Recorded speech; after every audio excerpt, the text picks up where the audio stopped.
What's up, guys? Welcome back to the show. My name is Mickey Gaminal. I am here with Sergeant Gallagher. He's a 42 Alpha in the Idaho National Guard, and his wife, Jaylynn. I'm very excited to have these guys here today. Gallagher, his biggest claim to fame, of course, is that we shared a bunk in basic training. But no, that's just fun. But yeah, he was a great person to have with you in basic training. We did a lot of like taking turns making beds and like kind of dealing with separation from family.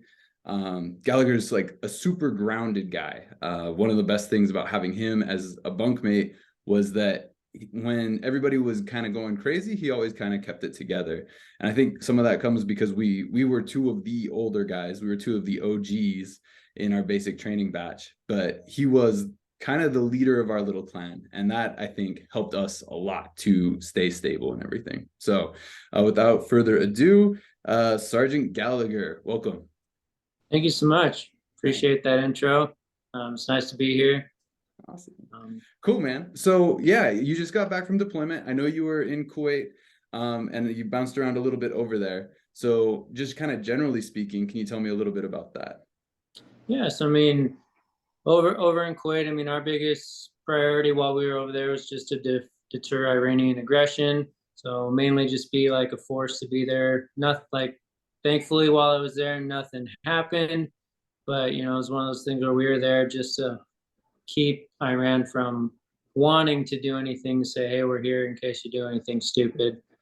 So that was our biggest mission there. But we did hop around CENTCOM a lot to different countries, like doing different missions and operations, which gained a lot of experience from that, and just being able to be a 42 Alpha like fully every day for a year and really get to know my MOS. Like that was really nice about the deployment, because a lot of times in the National Guard, you don't always get to do your MOS every drill weekend, especially for like my MOS, because the AGRs, they typically handle most of the day-to-day 42 Alpha work. And so when we drill, we're like, okay, well, what am I supposed to do? And kind of get tasked off to do other things. So it was really nice to really understand the MOS and learn it and do it on a day-to-day basis.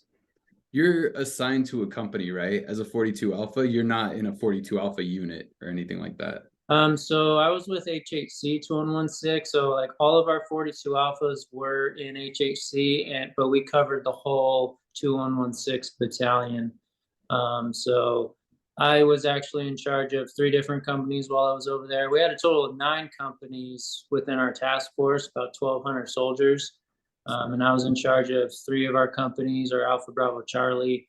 And then I had 3 other counterparts that we divvied the other companies to. And so we all worked together on things, but say somebody specifically was like, hey, I have an issue. If they were one of my companies, they were directed to me, and vice versa.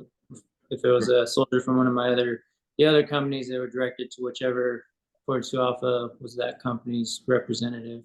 Awesome. Very cool. Yeah, that's a cool MOS because you are accountable for so many different soldiers. So yeah. And you can kind of make or break people with paperwork, right? I'm sure. Oh, 100%. Yeah. Cool. Yeah. I'm sure you've heard of great stories of like paperwork moving smoothly and then like horror stories of paperwork not. Oh, yeah. We had plenty of soldiers. We actually had a lot of soldiers that stayed over from the previous deployment, and they would tell us how different our S1 shop was compared to the one that they got originally deployed with, and how we just took care of things. We didn't wait around on things. We got things done, and they were really, soldiers are appreciated when you're like on top of this stuff, because a lot of it's pay related or insurance related, and when you wait on those things, it just affects the soldier and their morale. And so taking care of it quickly and efficiently helped out a lot. Yeah. What I've noticed as a PL, even in the National Guard, which of course, as you kind of said, is limited capacity, right? You only get to do your job for 2 days out of the month. And even then you're doing kind of kids gloves job, right? Like you're not going full in to like do your job. But yeah, so I completely agree with you in that everybody touts soldier care, but sometimes you don't see that. So when you start to see it, you'll see your soldiers working harder. So that's great. And I'm sure you were part of that. Like, I have no doubt that you were killing it at your job. So that's great. All right, cool. Well, Jaylynn, I am very excited to have you. You're the first military spouse I've ever spoken with in this capacity. So can you tell me a little bit about how Gallagher's deployment was for you? Um, I don't know. It was okay. There were ups and downs. I don't know. For me, it's harder to watch the kids' emotions because I could deal with my own, but not so well with theirs. Um, so the beginning, our daughter cried probably every night for 3 months. And so that was really hard. I just didn't know how to console her or for her to be okay with it. And then with the time change, they only got to speak to him on the weekends. And that was very brief because they'd be at school. And that was one thing I think I dealt with a lot of anxiety this year because all the kids ended up, it was the first year they were all in school and Garrett was gone. And it was almost like, well, what do I do? They're all gone. The house is so quiet. And I learned that I had to have a plan and to keep myself busy.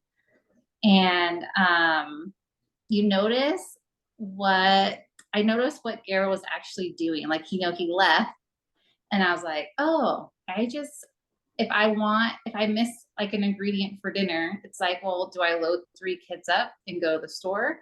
Or do we just go without? Because that'd be something I would just call and be like, hey, can you get this up on your way home? Right. And not have to worry about those things. And then it's like in my calendar, I was like, okay, I need to check the water softener. I need to check this and all the things that he did. And like, he got back and he's like, did you get the van service? And I was like, no, I just waited Yeah. for you to come back. 12 months, no oil changes. Yeah. Oh yeah. So you just notice those things that you take for granted, or it's like, oh man, sometimes you get frustrated, like, oh, why aren't you doing more for me or for the kids? And it's like, oh, you're doing this, and now I have to do it. Mhm. And so, yeah, so it was a lot of learning.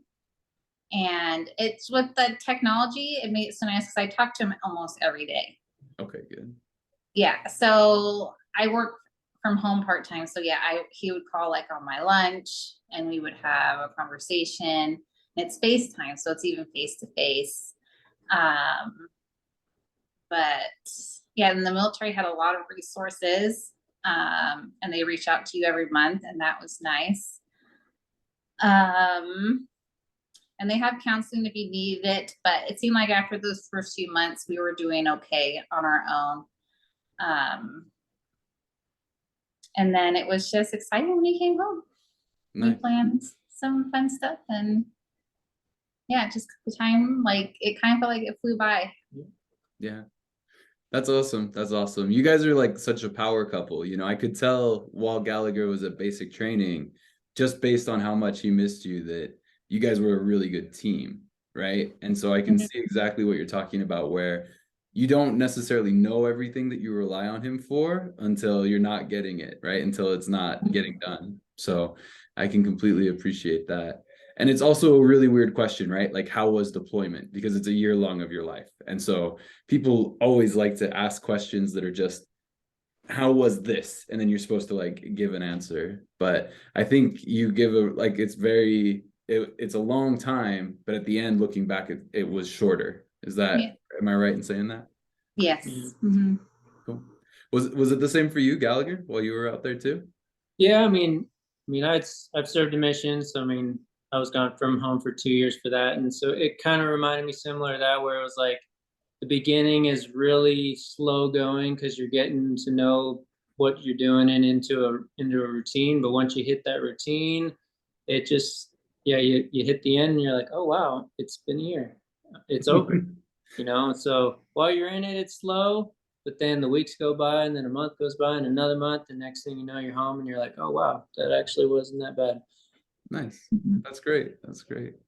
Jaylynn, do you have any advice for people, for military spouses who have the spouse that are deployed now? Is there any suggestions or tips and tricks from your experience?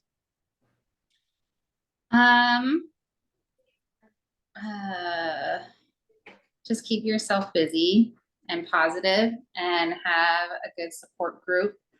I think that's one of the biggest things is I had a group of ladies here, even though we're in a newer home in a newer neighborhood, there was a group of about, I think 7 of us that started a book club, but it kind of turned into, yeah, we read the book, but let's bring like our favorite household item and share, or like our favorite makeup product. So we became good friends. And so that was nice. And they're in the neighborhood. So if I had a sick kid, all I had to do was in the group chat, say, hey, can someone take the other kids to school, or can you take them to church, or I need some medicine. So yeah, a support group is key. And and just I think too, give yourself permission to not be okay. It's okay to not be okay, to feel sad and those types of things. And you just give yourself permission to like mourn the separation and all those things. That's great. That's great. Yeah, I think I agree. I think a lot of it comes from you guys' faith, because you guys are pretty faithful and everything like that. So when you look back at something, like my reaction is to ask you, 1 to 10, what do you think of it? But I feel like in the grand scheme of things, you guys kind of have a longer game as far as things go. Like you don't judge things that happen in that way. Is that right? Mm-hmm. Yeah, that's a good way to put it. Cool. Nice. Cool. No, that's great. And honestly, I think the community thing is great. I know Gallagher builds communities everywhere he goes. Like we had a really close-knit group right away in basic training. And you kind of have to, right? Because like drill sergeants they're pressuring you to either grow together or fall apart. So it's definitely a bit of a pressure cooker, but I think that community stuff goes a long way for sure. Cool. So Gallagher, I just want to ask you, like, generally speaking, how was your ASVAB experience? How'd it go for recruiting? And kind of all that.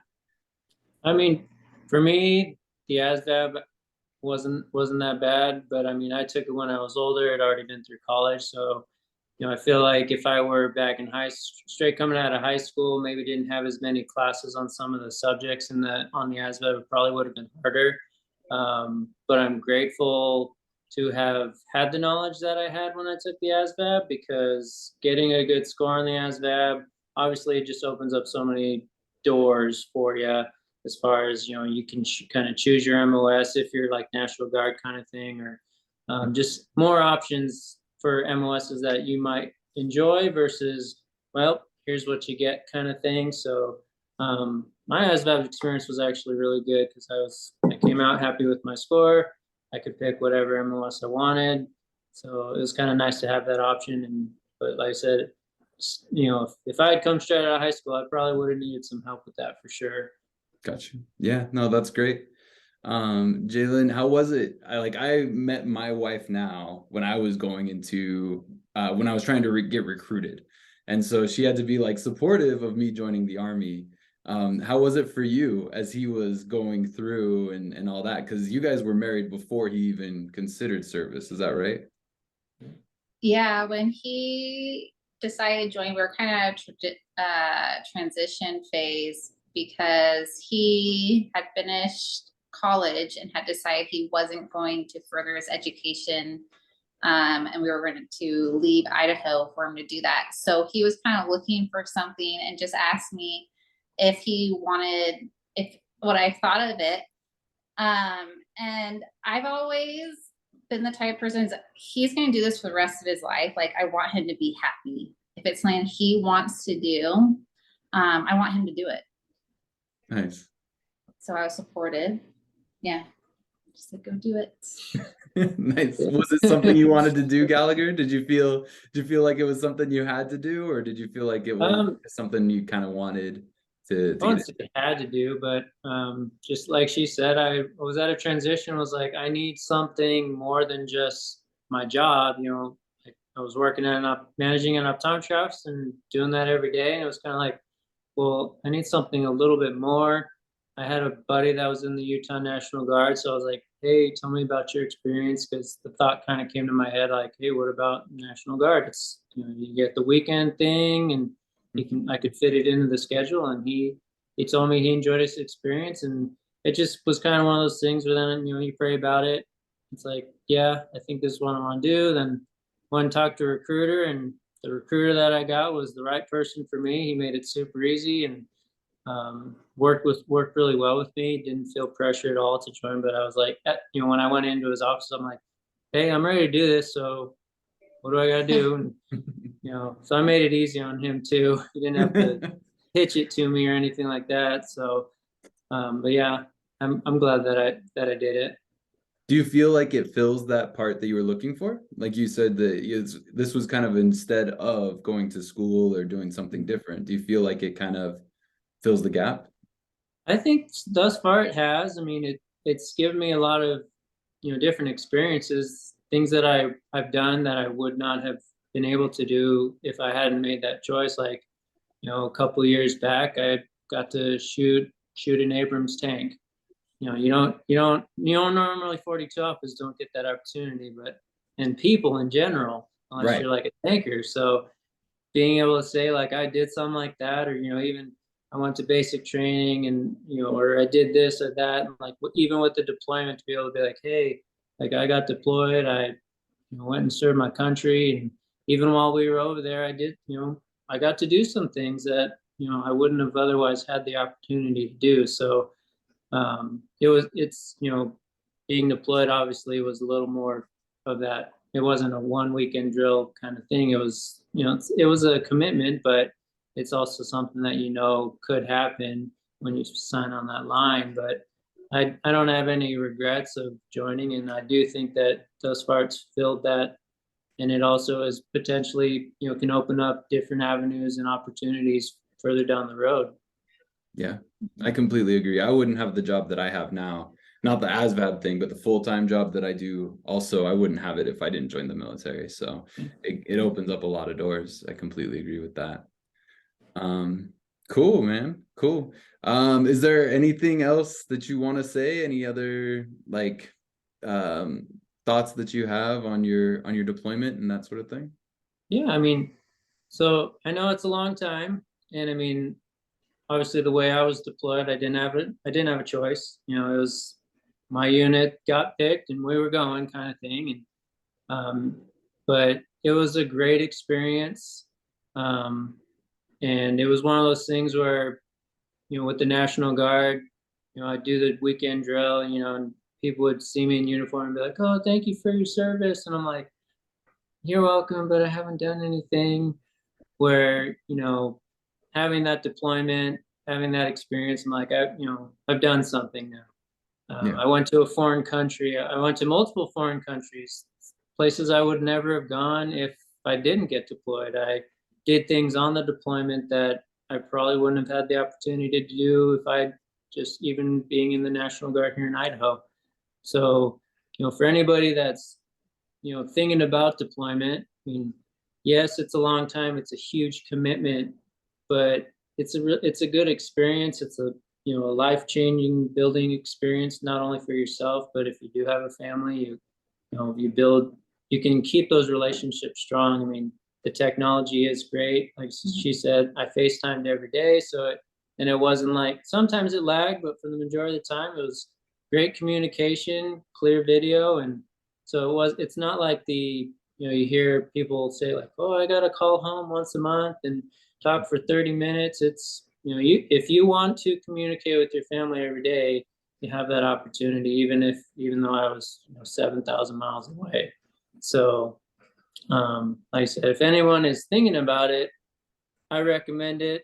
I had a good experience. I had a good team though. My NCO was great. My officer was great. The whole team I worked with just worked really well together.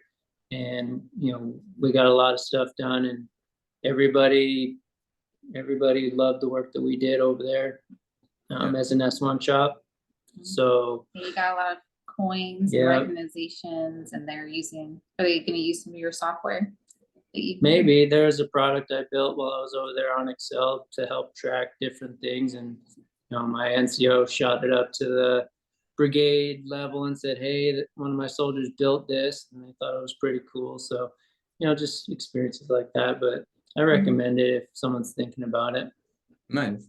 You sound pretty proud, Jaylynn. Is that? I am proud of him. So even from the get-go, they gave him something. I forget what they had you do, but as soon as he was in Texas, it's like he had a desk in an office and they said, "We want you to be in charge of this." So yeah, I'm proud of him and for what he does. And he is, like you said, he is a good leader, and he works hard. And I see that here, and sometimes I'm like, we need to play more. Like, come play with the kids tonight. If you want to go have some fun. But no, he's a hard worker. Yeah. So. No, I gotta tell you a story. We were probably 2/3 of the way through basic training. And, I was just above everything. I was like, "Oh, I'm over this. I'm over the drill sergeants, da, da, da, da." And, they rush us into formation, right? And I basically, I'm ready to BS with my buddy. I'm like, "Oh, Gallagher, what's up with this stuff?" Just complaining as always. And he turns to me and he says, "We go into formation at the position of attention."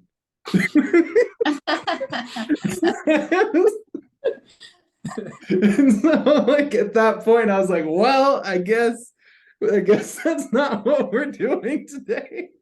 But yeah, it's a different kind of leadership for sure. Because if somebody else had told me that, somebody younger or something else, I would have written it off. But he'd already earned my respect prior, and so and it ultimately made me a better soldier, and I'm sure he had that effect throughout the entire time. So it's hard not to be proud of somebody who's doing that. So I think that's great. I think it's awesome that you're so supportive of it. I think that's a really good thing. Do you have any final words, any thoughts or anything like that you'd like to share? Just a couple of things. One of the things people have asked me the most while that he's home now is like if it's been awkward, and it hasn't. And I don't know if it's because of like that there is so much contact now with the Wi-Fi and stuff, but it wasn't awkward, or I'm just an awkward person.